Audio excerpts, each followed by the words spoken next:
Hello दोस्तों, स्वागत है आपका हमारे यूट्यूब चैनल एम लक्की पांडे में। तो दोस्तों, जो कैंडिडेट्स हैं बहुत सारे, वो बहुत ज़्यादा परेशान हो रहे हैं दो पॉइंट्स को लेके। तो उन दोनों पॉइंट्स को हम इस वीडियो के अंदर डिस्कस करने वाले हैं। पहला कि सर,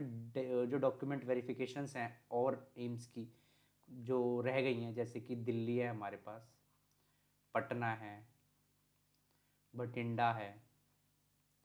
एक्सेट्रा, दो चार एम्स और रह गए हैं। तो इनकी जो हमारे पास डॉक्यूमेंट वेरिफिकेशन होने वाली है वो सर कब तक हो जाएगी? बिकॉज ऐसा लग रहा है सारे एम्स सो गए हैं, कोई भी रिस्पॉन्स नहीं दे रहा है, कोई भी हमें कुछ मतलब अपडेट नहीं कर रहा है जिस तरीके से, जैसे कहीं ना कहीं तो अपडेट आ जाना चाहिए जिस वजह से हमें पता तो चलते रहे, या फिर ये पर्टिकुलर एक टाइम दे दें कि जिस टाइम पीरियड से जो है हमें भी पता चलते रहे कि हाँ ठीक है यार, कोई बात नहीं, 2 हफ्ते 3 हफ्ते रह गए हैं तो हम देख सकते हैं। पर कोई भी ऐसी इन्फॉर्मेशन नहीं आ रही है। तो इस वीडियो के अंदर वो डाउट क्लियर करेंगे। हमने कोशिश करी है इन्फॉर्मेशन गैदर करने की, बात करने की, तो वहाँ से जो भी इन्फॉर्मेशन आई है हम आपके साथ शेयर करेंगे। दूसरा कि सर, सेकंड लिस्ट से रिलेटेड आ रही है डाउट कि सर सेकंड लिस्ट आएगी क्या, मतलब, तो इसके ऊपर भी अच्छे से डिटेल में डिस्कशन करेंगे, ठीक है। तो सबसे पहले हम पहला पॉइंट देख लेते हैं। जो हमारे पास पहला पॉइंट आ रहा था वो ये आ रहा था कि सर, जो अभी डॉक्यूमेंट वेरिफिकेशन होने वाली हैं, जैसे कि हमने देखा कि हमारे पास काफ़ी सारे एम्स थे, ठीक है, जो जिन्होंने कर भी दिया है और उसके बाद फर्दर चल रहे हैं, लेकिन अब फर्दर उनकी होने के बाद अब पहला डाउट ये आ रहा है कि सर ज्वाइनिंग कब तक आएगी। और जिनकी नहीं हुई है उनका ये डाउट आ रहा है कि सर ये कब करेंगे, और अदर एम्स ने तो कर लिया है। जैसे कि दिल्ली को लेके बहुत ज़्यादा डाउट आ रहा है। एक कैंडिडेट का मैंने देखा था, कहीं पे कमेंट भी था कि सर घर वाले पूछ रहे हैं, मम्मी वगैरह पूछ रही हैं कि आएगा भी कि नहीं आएगा, और खुद ही हमें खुद ही डर लग रहा है कि होगा नहीं होगा। तो सबसे पहले तो मैं आपको ये बता दूं कि देखो, आपको कोई डरने की ज़रूरत तो है नहीं, ठीक है। अगर बिकॉज आपने एग्जाम क्लियर करा है, ऐसा तो है नहीं कि आप बॉर्डर लाइन पे अटके हो या आपका नाम नहीं आया कहीं पे, ठीक है। जो कैंडिडेट बॉर्डर लाइन पे अटका रहता है उसके लिए एक बार सोचने की बात भी बनती है कि हाँ वो कुछ करा है या नहीं करा है, या बनेगा या नहीं बनेगा, कोई भी प्रोसेस फर्दर जो है वो हो जाता है। तो आपने ऑलरेडी नॉर्सेट क्रैक कर लिया है, क्वालिफाइड कैंडिडेट की लिस्ट में आपका नाम आ गया है, ठीक है। और क्वालिफाइड कैंडिडेट की लिस्ट में नाम आने के बाद क्या कहते हैं, आपका जो है सीट अलॉटमेंट भी हो गया है, ठीक है। तो आपको परेशान होने की ज़रूरत नहीं है। बस मैं हर वीडियो में यही चीज़ बोली है, जो ये उन कैंडिडेट्स के लिए जो बार बार ये कह रहे हैं कि सर डर लग रहा है, क्या होगा नहीं होगा, कुछ समझ भी नहीं आ रहा है, तो उनके लिए मैं ये चीज़ बता रहा हूँ कि आपको देखो डरने की ज़रूरत नहीं है। एम्स ने कंडक्ट कराया था, आपने क्वालिफाई किया है, आपके पास पूरी अथॉरिटी है। अगर आपको ना, अब आप एक स्टेज पे पहुँच चुके हो कि आपको सीट तक अलॉट हो चुकी है, ठीक है। तो यहाँ से फर्दर कोई भी बैक स्टेप किसी भी एम्स का लेना जो है किसी भी कैंडिडेट के लिए बेकार ही रहेगा, या उसको बहुत दिक्कत ही करेगा। तो ऐसा कोई भी फर्दर डिसीजन एम्स हो गया या सुप्रीम कोर्ट हो गया या कोई भी नहीं लेगा, क्योंकि अगर ऐसा फर्दर कोई भी डिसीजन लेगा तो उसके कारण दिक्कत ही होगी, ठीक है। तो वो फर्दर कोई भी ऐसा डिसीजन नहीं लेंगे जिससे कि इतने सारे जो कैंडिडेट्स हैं उनको कोई दिक्कत परेशानी हो, ठीक है। तो इस चीज़ का भी आपको ध्यान रखना है और परेशान नहीं होना है इस चीज़ के लिए, ठीक है। बस एक ही स्टेप है जो आपको करना है, वो है आपको डॉक्यूमेंट को अपने तैयार रखना है कि आपके डॉक्यूमेंट्स में कोई गलती या कोई चीज़ ना निकले जिसकी वजह से आपकी प्रॉब्लम आ जाए, ठीक है। जो आपके डॉक्यूमेंट्स हैं, मेन मेन जितने भी डॉक्यूमेंट्स हैं, उन सारे डॉक्यूमेंट्स को आपको तैयार रखना है अच्छे से, ठीक है, ताकि कोई दिक्कत ना हो आपको जब ये अपना डॉक्यूमेंट वेरिफिकेशन जो एम्स वगैरह है स्टार्ट करें। मैं आपको बार बार ये बता रहा हूँ। उसके अलावा हमने कुछ ऑफिशियल्स से बात करने की कोशिश करी है, जैसे कि कॉल करके, या वैसे तो सीरियस बात मैं बताऊँ तो nobody is there to pick the call. कोशिश भी कर रहे हैं तो कोई जल्दी कॉल उठा नहीं रहा है, ठीक है। उठाने के बाद थोड़ी सी बात हो रही है तो वो उनका साफ साफ ये रिप्लाई आ रहा है कि हम लगे हैं प्रोसेस में। ऐसा नहीं है कि प्रोसेस बंद हो रखा है या कोई चीज़ है, पर ठीक है, वो काम चल रहा है, धीरे धीरे चल रहा है, ठीक है। तो फर्दर इस पॉइंट पे तो मैं आपको ये कहूँगा कि देखिए, गवर्नमेंट वर्क है तो इसमें प्रोसेस में पूरा वेरिफिकेशन वगैरह करके या जो भी उनके प्रोसेस हैं उसको करने में बहुत टाइम लगाते ही लगाते हैं, ठीक है। इस चीज़ को आपको ध्यान रखना है। आप पिछले साल, इवन आप ये देख लीजिए, पिछले साल जो सेकेंड राउंड का हुआ था उसका जाके जो है इस साल जनवरी वगैरह में जब हमारा नॉर्सेट 2021 हो गया था, उसका रिजल्ट वगैरह सब आ गया था, तब जाके तो उसकी ज्वाइनिंग वगैरह आई है, ठीक है। तो इस चीज़ को भी आपको ध्यान रखना है और इस चीज़ के लिए परेशान नहीं होना है। तो वो उनका ऑफिशियल्स वगैरह से यही मैसेज आ रहा है कि सर प्रोसेस फर्दर चल रहा है अभी, मतलब ऐसा नहीं है कि रुका हुआ है, हम अपने कर रहे हैं, डेट्स वगैरह भी देख रहे हैं किस तरीके से क्या किया जाए, और जो भी फर्दर प्रोसेस है हम उसके अंदर लगे हैं, जल्दी से जल्द किया जाएगा। एक जहाँ पे मेरी बात हुई है, तो उन्होंने ये बोला है कि सर कोशिश ये की जा रही है कि अप्रैल का जो फर्स्ट वीक है ना, उस तक में सारे एम्स का जो है, जिन्होंने सारे एम्स का डीवी कंप्लीट कर लिया जाए, मतलब डॉक्यूमेंट वेरिफिकेशन फर्दर, चाहे वो ऑनलाइन तरीके से करे या ऑफलाइन तरीके से करे, मतलब फर्स्ट वीक ऑफ अप्रैल के तक में, फर्स्ट वीक ऑफ अप्रैल हो गया उस तक के। अगर फर्दर कोई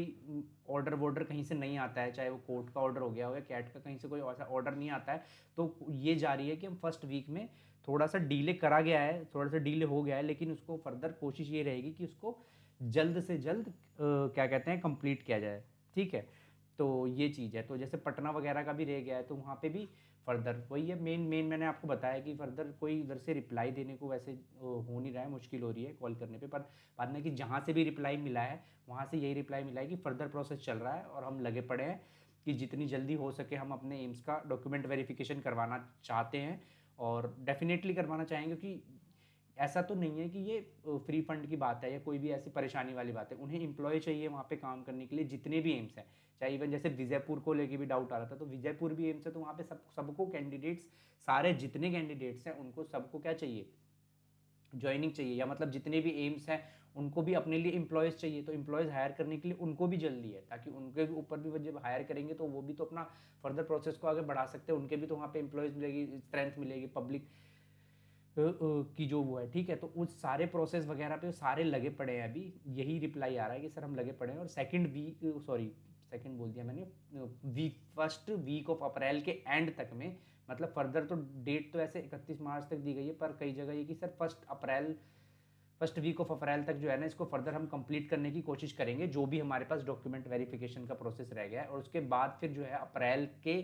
मिड तक जो है, जैसे जोधपुर वगैरह की ज्वाइनिंग आ गई है, और अदर एम्स जिन्होंने कर लिया है वो लोग ज्वाइनिंग भी देना स्टार्ट कर देंगे आपको अप्रैल, तब 10 अप्रैल के बाद तक का, ऐसा फर्दर इन्फॉर्मेशन मिला है, ठीक है। तो बस मैं यही कहूँगा कि आप लोगों को परेशान नहीं होना है, बस आप लोगों को एक चीज़ क्या करनी है, अपने डॉक्यूमेंट्स तैयार रखना है, एक एक चीज़ मिला के रख लीजिए कि लास्ट में जब वो चाहे हड़बड़ी एक दिन का भी वो टाइम दे कि एक दिन के आके आपको वेरिफिकेशन कराना है, आप तैयार रहने चाहिए डॉक्यूमेंट के साथ, कोई आपको आपकी चीज़ों को कोई कट ना कर सके, ठीक है। इसलिए आपको परेशान नहीं होना है, बिकॉज आप ऑलरेडी मेहनत करके एक एग्ज़ाम क्वालिफाई कर चुके हैं, क्वालिफाई करने के बाद फर्दर सारी चीज़ें आप अच्छे से कर चुके हैं, तो इसलिए आपको बिल्कुल भी परेशान नहीं होना है, ठीक है। तो इस चीज़ का आपको ध्यान रखना है। तो ये हमें जो भी इन्फॉर्मेशन मिली थी हमने शेयर करी है आपके साथ, ठीक है। उम्मीद करता हूँ ये भी इन्फॉर्मेशन आपके लिए इन्फॉर्मेटिव रही होगी। अब जो दूसरा डाउट आ रहा था, उस दूसरे डाउट को ले लेते हैं। जो दूसरा डाउट आ रहा है कैंडिडेट्स का, वो ये आ रहा है कि सर सेकेंड काउंसलिंग होगी, तो इसके ऊपर अभी कोई फर्दर नोटिस तो नहीं निकला है और किसी ने कोई पर्टिकुलर दिया भी नहीं है, पर हाँ डेफिनेटली ये तो मैंने आपको बता दिया था कि definitely there will be second round definitely होगा, ठीक है। बस लेकिन ये है कि अब हमें जो फर्दर फर्स्ट राउंड के प्रोसेसेस है उनको कंप्लीट करने के बाद, फर्स्ट राउंड के जो भी प्रोसेस है उनको कंप्लीट करने के बाद ही जो है क्या कह सकते हैं कि आगे बढ़ेगा और या आगे कोई स्टेप लिया जाएगा, ठीक है। तो अभी देख सकते हैं आपकी फर्स्ट राउंड की अभी तो वो अलोकेशन निकली, फिर उसके बाद उसकी डॉक्यूमेंट वेरिफिकेशन निकली है, ठीक है। तो अब डॉक्यूमेंट वेरिफिकेशन के बाद जब फर्स्ट की ज्वाइनिंग आ जाएगी ना, जब फर्स्ट राउंड के कैंडिडेट्स की ज्वाइनिंग ऑलमोस्ट आ जाएगी, ज्वाइनिंग लेटर सबके पास पहुंच जाएगा, उसके बाद एम्स फर्दर प्रोसेस करेगा सेकंड के लिए, क्योंकि पिछले साल भी आपने देखा था सेकंड जो है काफ़ी एंड में स्टार्ट हुआ था, जब नॉर्सेट 2022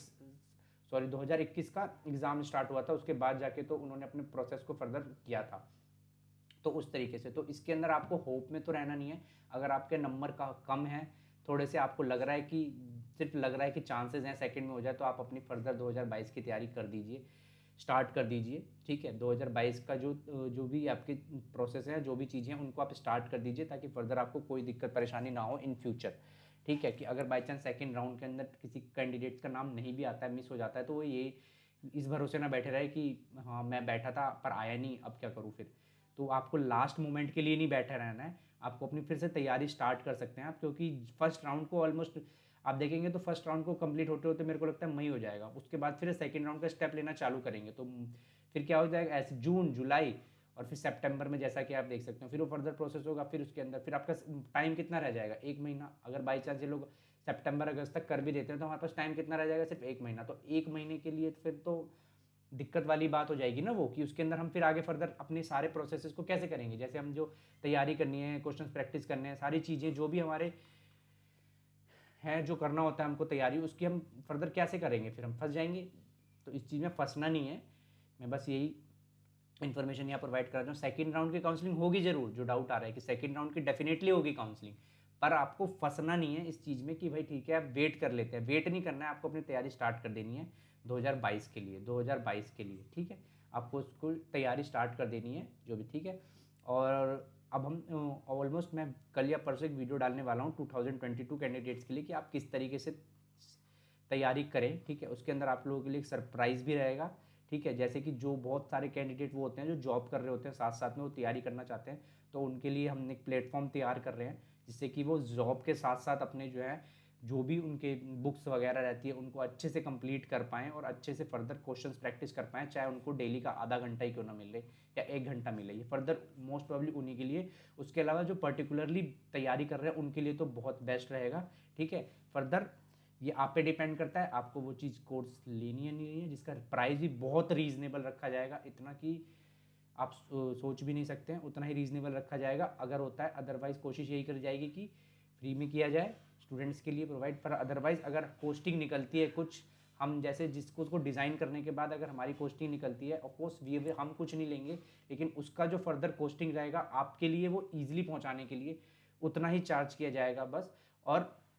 वो करने के बाद ताकि आप कहीं भी जो जॉब कर रहे हैं उनके लिए, जो जॉब नहीं कर रहे हैं उनके लिए भी उस तरीके से डिज़ाइन किया जाएगा कि वो फर्दर उसको अगर दिन में 1 घंटा भी मिल जाता है अपनी नॉट की तैयारी करने के लिए, तो वो कर सके उस कोर्स को देख के और उस फर्दर चीज़ों को देख के, ठीक है। उसको कोई डाउट कोई परेशानी ना हो, ठीक है। उम्मीद करता हूँ ये वीडियो इन्फॉर्मेटिव रही होगी, ठीक है। अगर इन्फॉर्मेटिव रही हो तो प्लीज़ लाइक कर दीजिएगा, चैनल को सब्सक्राइब कर दीजिएगा। Thank you so much.